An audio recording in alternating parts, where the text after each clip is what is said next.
Good morning guys, Teacher A here and welcome to Gurong Pinoy sa Amerika. So for today, ang lesson natin ay 8th grade, Graphing Linear Equations in Two Variables. So dito tayo sa ating learning task number 3, which is divided into 3 parts. So part A, we are going to graph using 2 points, and then letter B using intercepts, the x and y, and then letter C, gamit naman natin yung slope and a point. So, let's start with letter A. So, using 2 points, i-graph natin sila, and then we are going to find the slope ng line, and then i-describe natin yung graph. Okay? So, let's start with number 1. So, ang given na points ay 2, -1, and 3, 2. Okay? So, first step is, i-graph natin, ipa-plot natin yung mga points. Yung unang ordered pair natin, lagay ko dito, we have 2, -1, and the second one is 3, 2. So, sa pagpa-plot ng points, kung nakalimutan nyo, kindly check my YTC, my YouTube channel. Meron ako doong plotting of points on the Cartesian plane. Okay? So, i-graph na natin to. Ang unang number ay x. Okay? Yung second number ay y. Parang alphabet. Doon maraming nagkakamali. Nauuna yung x sa y kapag kinantay alphabet, di ba? Same with dito sa pag-graph. Unang number ang x, second number ay y. So, sa ating Cartesian plane, yung horizontal number line yung x, yung vertical number line yung ating y.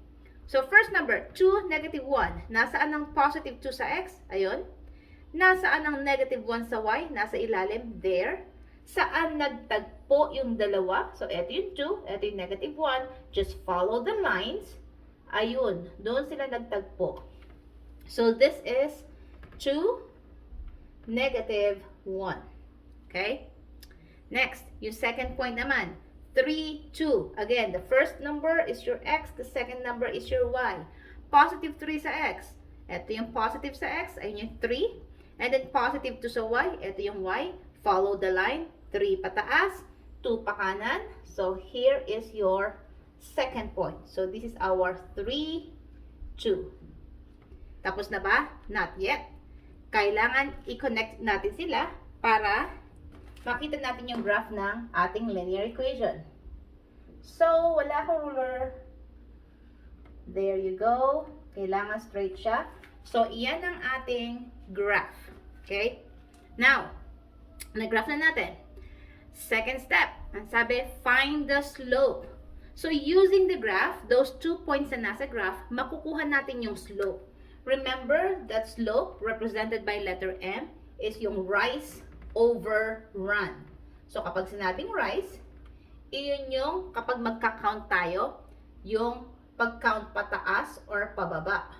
And then yung run, iyon yung sideways, pa kanan or pa kaliwa. So, kung ika-count lang natin yung slope ng number 1, from the first point going to the second point, kailangan makakabuo tayo ng right triangle. Pwede dito, or pwede rin sa kabila. Okay? So, i-count natin. Pataas, we have 1, 2, 3. So, 3. Yun yung rise. Over yung run, dito tayo nag-stop. Para makarating doon, we have 1 unit. 1. So, 3 divided by 1 is equal to 3. Positive or negative? Paano ba yung ating graph? Pataas siya. Ang trend ng graph ay increasing. So, ang trend ay increasing from left to right. So, that means, ang ating slope ay positive. Okay? Or going up is positive, and then going to the right is also positive. So, positive 3 divided by positive 1 is positive 3. So, therefore, ang slope natin ay positive 3, ang graph natin ay increasing.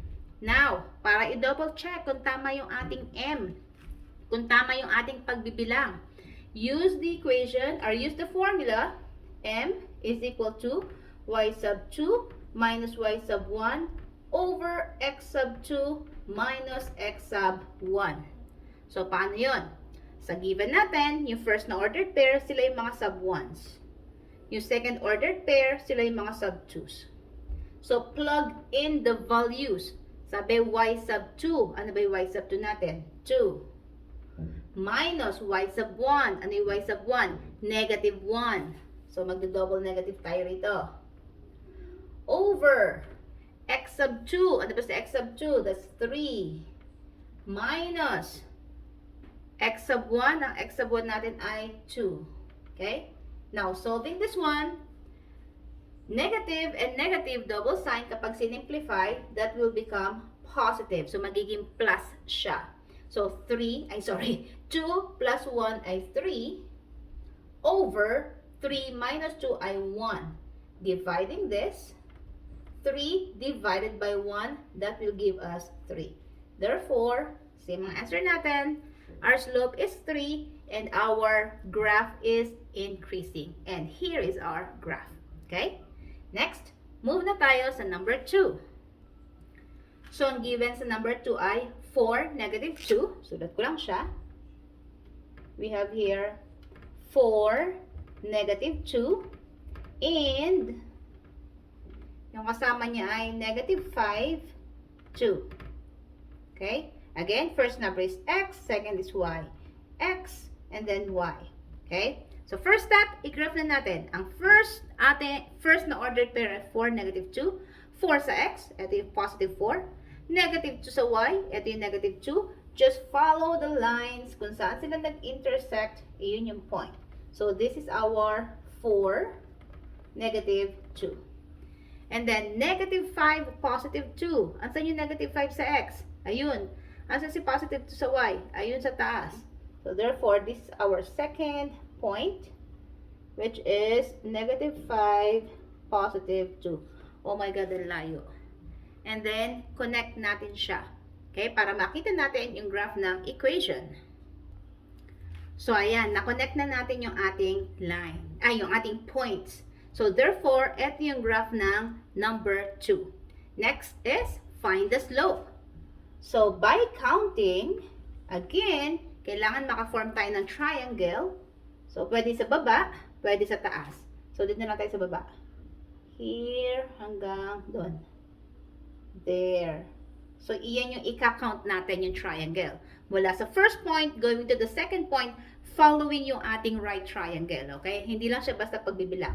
So, pwede rito sa baba, pwede naman dun din sa taas. Same lang ang magiging sagot. Okay? So, in counting, rise muna tayo. Pababa muna. So, we have from here, 1, 2, 3, 4. 4. Negative kasi pababa. And then, going to the right, dito tayo nag-stop. Papunta sa second point, count natin. 1, 2, 3, 4, 5, 6, 7, 8, 9. Positive kasi papunta sa right. So, therefore, ang ating slope ay negative 4 over 9. Now, ano naman yung trend ng ating graph? Ibig sabihin, ano yung direction niya? Pababa, pataas. From left to right ay pababa. So, therefore, ang trend ng graph natin ay decreasing. There. Okay? So, let's check kung tama yung ating M by using the formula. M is equal to y sub 2 minus sub y sub 1 over x sub 2 minus x sub 1. Or pwede rin naman siyang y sub 1 minus y sub 2 over x sub 1 minus x sub 2. Basta make sure na kung nauna yung 1 sa taas, mauna rin yung 1 sa baba. Kung nauna yung 2 sa taas, mauna rin yung 2 sa baba. Okay? So, plugging in the values. First ordered pairs, mga 1s. Second ordered pair, mga 2s. Y sub 2 natin, that's 2. Minus, y sub 1 natin ay negative 2. Over, ang x sub 2 natin ay negative 5. And then, minus, ang x sub 1 natin ay 4. Okay? So, solving, meron na naman tayong double sign. Negative times negative ay positive. So, 2 plus 2 ay 4. Over negative 5 minus 4 ay same sign, add, that's 9, and then copy the common sign which is negative 9. Okay? So, ang M natin ay 4 divided by positive divided by negative is negative. So, overall, ang ating fraction ay negative. Which is the same sa nakuha natin kanina. Okay? So, that's it. Ganun lang kasimple yung letter A. Now, let's move on sa letter B. Using intercepts. Okay, so letter B, kapag sinabing intercepts, that means yun yung mga points natin ay nasa x-axis and nasa y-axis. Okay, nasa linya sila mismo. So, paano ba yun? Again, same with letter A. I-graph natin yung ating equation using these intercepts, and then letter B, find the slope, and then letter C, i-describe natin yung graph or yung trend ng graph. Okay, yung direction, pataas, pababa. Okay? So, number 1. So, first one is, we have 0, negative 3, and I have 1, 0. So, first ordered pair, first number is x, second number is y. Second ordered pair, ganun din. Unang number x, pangalawang number y. So, 0, negative 3. Actually, yung clue rito, kung nasaan yung number, doong axis siya. For example, ito, ang number ay nasa y, kasi yung x ay 0. Therefore, hahanapin nyo lang yung negative 3 sa y, ayun na yung point nyo. So, this one. Okay? So, this is 0, negative 3. So, ganun lang kasimple. Next, yung pangalawa, ang number ay nasa x. I know, number din naman ng 0. I'm talking of non-zero number. So, nasa x siya. Yung y ay 0. So, therefore, hanapin nyo lang yung positive 1 sa x. Ayun. So, this is our second number, which is 1, 0. And then after that, connect the points. There you go. So, therefore, ito yung graph ng ating linear equation. Okay? Next, second step. Kunin natin yung slope. So, again, sa pagkuha ng slope, that is rise over run.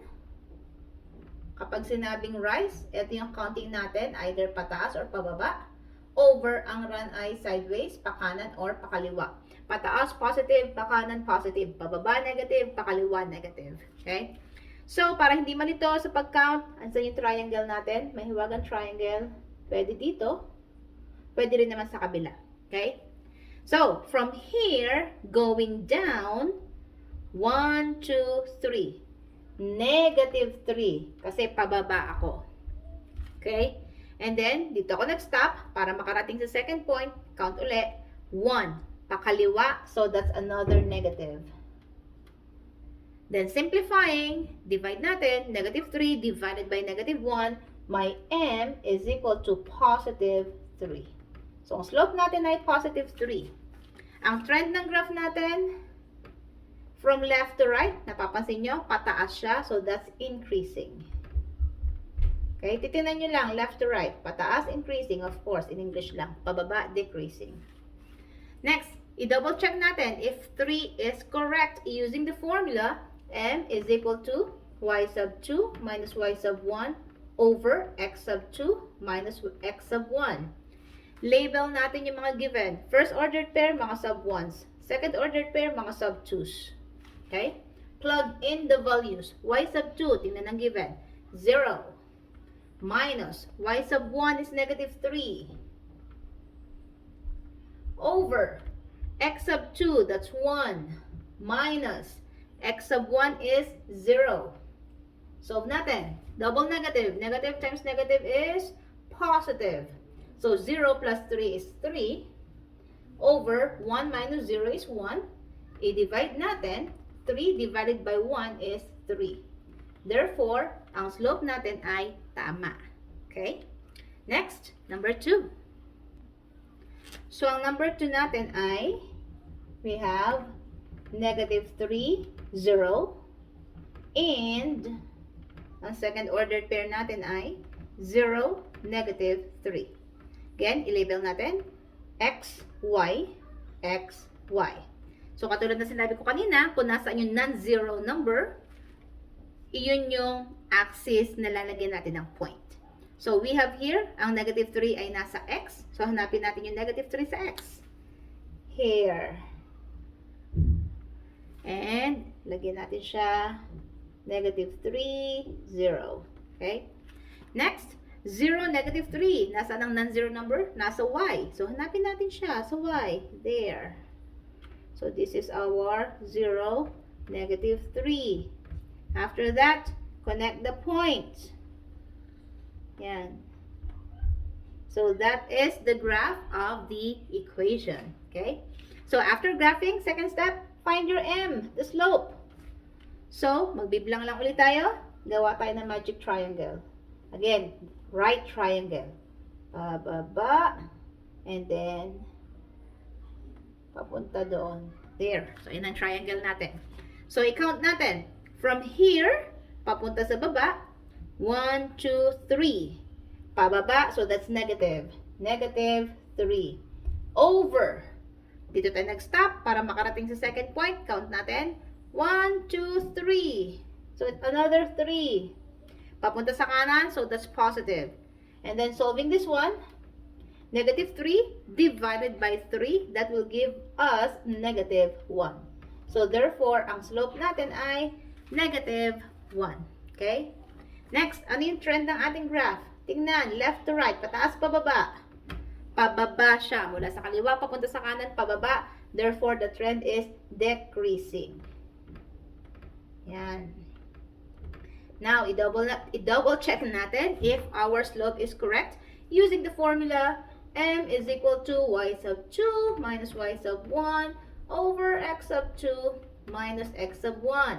Palitan yung mga y's and x's ng numbers. Y sub 2, label natin. First ordered pair, mga 1's, sub 1's. Second ordered pair, mga sub 2's. Y sub 2, ayun, negative 3. Minus y sub 1 is 0. Over x sub 2 is 0. Minus x sub 1 is negative 3. So, negative 3 minus 0 is, of course, negative 3. Over, double sign tayo dito, negative and negative. Pag pinag-combine, that is positive, multiply. So, 0 plus 3 is 3. Now, dividing negative 3 by 3, that will give us negative 1. So, since pareho, that means tama yung sagot natin kanina. Okay? Next, punta na tayo sa letter C, wherein we are going to graph using the slope and a point. Number 1. Okay, so in number 1, ang given na slope is 5. And then, yung point natin, yung ordered pair natin ay 6, negative 1. Okay? So, ang first step dito is, ipa-plot natin yung given na point. Okay? Yun yung ating magiging first point. So, first number is x, second number ay y. So, positive 6 sa x. I think positive 6 sa x. Negative 1 sa y. Negative 1, follow the line. Dito sila nagtagpo. So, this is the point. So, 6, negative 1. Next step, using this point, hahanapin natin yung second point natin. Gamit din yung given na slope. Remember, sa slope, that is rise over run. So, ibig sabihin, kung ano yung numerator, bibilang lang tayo ng ganong unit, either pataas or pababa. And then, yung denominator, sideways, pakaliwa or pakanan. Since ang given natin ay whole number, it is understood to be over 1. Okay? So, therefore, sa slope natin, bibilang tayo ng 5 units, either pataas or pababa. And then, bibilang tayo ng 1 unit, either pakanan or pakaliwa. Now, paano natin malalaman kung saan tayo pupunta, kanan or kaliwa? Ano ba yung M natin? Positive or negative? If your M is positive, ang trend ng graph ay increasing. From left to right, pataas. If ang slope ay negative, therefore, ang trend ng graph ay decreasing. Ibig sabihin, from left to right, pababa siya. Look at our M for number 1. It's positive. So, therefore, ang magiging itsura ng ating graph ay ganito. Ang trend niya ay increasing. Pataas, from left to right. So, pag ganun tayo. Okay? So, Start na tayo magbilang para mahanap yung second point using our M. 5. Mas malaki yung space ko sa taas, so tataas na lang ako. 5 pataas. So from here, 1, 2, 3, 4, 5. So dito ako nag-stop. Yun na ba yung point? Hindi pa. May denominator pa akong 1. Then, after that, magka-count ako na sideways 1 unit. Saan ako pupunta? Kaliwa, kanan. So, yung trend natin, pataas. So, that means from here, kailangan pumunta ako sa kanan ng isang unit, 1. So, therefore, this is my second point. Okay? And then after that, connect the points para makita natin yung ating graph. So, ayan, na-connect na natin ang ating points. So, therefore, eto yung graph ng ating equation. So, lalagyan ko lang ng name itong second point natin. Nakatapat siya sa 7 sa x. And then, nakatapat siya sa 4 sa y. So, therefore, yung second point natin ay 7, 4. Okay? So, ganun lang kasimple. Last example, number 2. So, number 2 natin, m is equal to 3 over 5. And our point is 2, negative 4. Again, first step, i-plot natin yung point. First number is x, second number is y. Positive 2 sa x, eto. Negative 4 sa y, ayun sa ilalim. Connect. Ayun, doon sila nagtagpo. So, this is our first point. 2, negative 4. Isin natin. 2, negative 4. There. Next step, hanapin yung second point using your slope. So, 3 over 5 siya. Our slope is positive. So, therefore, ang trend ng graph natin ay increasing. Pataas na naman siya from left to right. Okay? So, 3, yun yung counting natin, pataas or pababa. 5, sideways, pakanan or pakaliwa. Okay? Tingnan ko lang kung saan mas malaking space. Mas malaking space ko sa taas. So, therefore, tataas na lang ako para sa second point. So, I will count 3 units pataas. So, from here, 1, 2, 3. Dito ako nag-end. Now, 5 units. Saan ako pupunta? Kaliwa, kanan. Of course, sa kanan. Kasi kailangan maging pataas ang aking graph. So, from here, 5 units. Kasi yun nasa denominator. 1, 2, 3, 4, 5. There you go. So, therefore, connect the points. Iyan ang graph ng ating second linear equation. Okay?